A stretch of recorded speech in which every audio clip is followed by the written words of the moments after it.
seorang karyawan dengan gaji di atas 4,5 juta per bulan, punya tanah warisan di kampung, kemudian apakah kena tax amnesty? Tidak ada income dari tanah tersebut.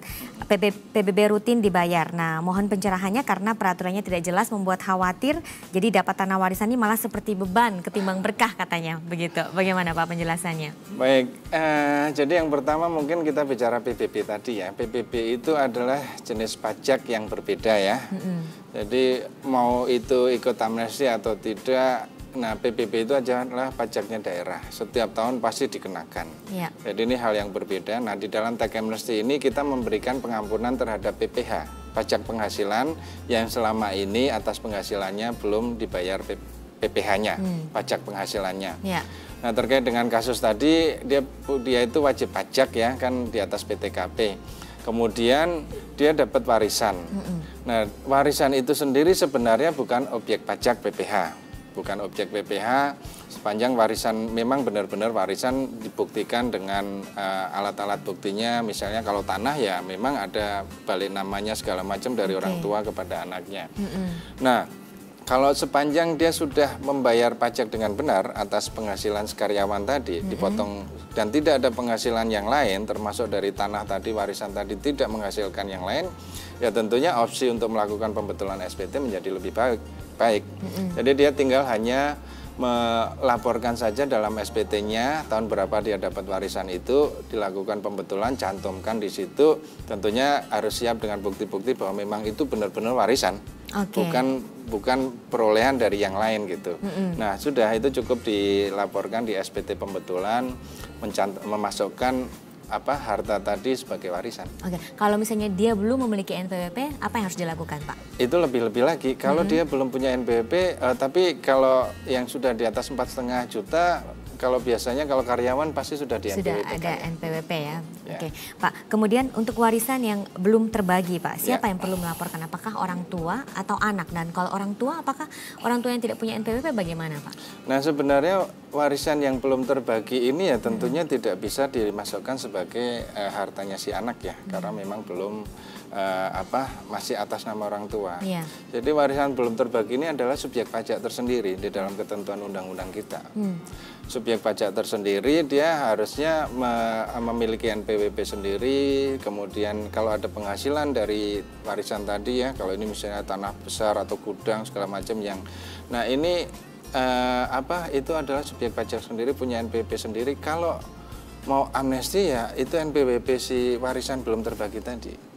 Tapi bisa saja warisan kemudian itu dibagi nanti walaupun belum settle segala macamnya, tapi bisa aja diklaim oleh anaknya.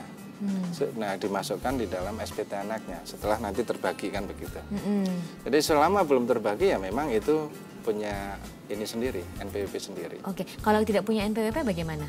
Ya mestinya di NPWP kan. Misalnya sudah pensiun begitu. Kalau warisan belum terbagi itu kan sebenarnya itu kepanjangan dari NPWP-nya si pemilik harta tadi. Sepanjang dia masih hidup kan dia punya NPWP itu. Nah kemudian dia meninggal, ini menjadi warisan yang belum terbagi, dikelola oleh seseorang gitu ya, apakah anak itu atau siapa. Nah itu nanti dia punya NPWP sebagai penerus dari orang tua yang sudah meninggal tadi. Nah begitu nanti terbagi baru itu diakui oleh masing-masing anaknya seberapa porsinya. Dan warisan itu bukan objek pajak bagi si penerimanya. Begitu juga dengan hibah? Hibah dari orang tua atau keturunan semenda itu juga bukan penghasilan sepanjang tidak terikat dalam hubungan kerja.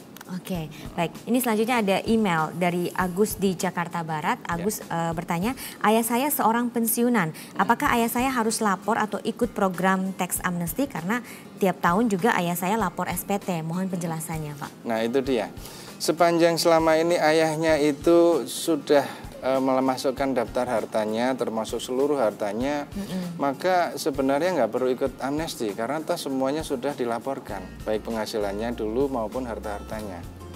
Nah, kecuali kalau memang ada penghasilan-penghasilan yang belum dilaporkan, dia bisa pembetulan SPT atau mengikuti amnesti.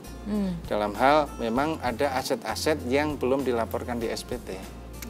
Ya, nah itu. Tetapi pensiunan sekarang ini sepanjang penghasilannya hanya dari pensiunan saja, dan pensiun sekarang ini kan di bawah PTKP semua, di bawah 4,5, jarang yang di atas itu. Jadi sebenarnya dia sudah tidak memenuhi kriteria sebagai wajib pajak, malah bisa minta untuk dicabut NPWP-nya. Jadi juga nggak perlu ikut amnesti. Gitu. Jadi bagi para pensiunan yang pendapatannya di bawah 4,5 begitu Pak. Kalau yang di atas 4,5 tetap harus mengajukan untuk mendapat NPWP begitu Pak. Ya, selama ini kan biasanya kalau pensiunan itu punya NPWP tetap, karena waktu bekerja dia sudah di NPWP kan. Nah sampai sekarang masih. Nah itu tadi, kalau sepanjang selama ini punya NPWP sudah memasukkan seluruh hartanya di dalam SPT. Tidak ada urusan dengan tax amnesty, nggak perlu. Nah, kalau ada harta-harta yang belum dimasukkan, nah kita lihat sekarang, kalau memang penghasilannya memang sekarang di bawah PTKP, dan dia nggak punya penghasilan lain, ya dia malah bisa mengajukan pencabutan NPWP, juga tidak perlu ikut tax amnesty. Oke.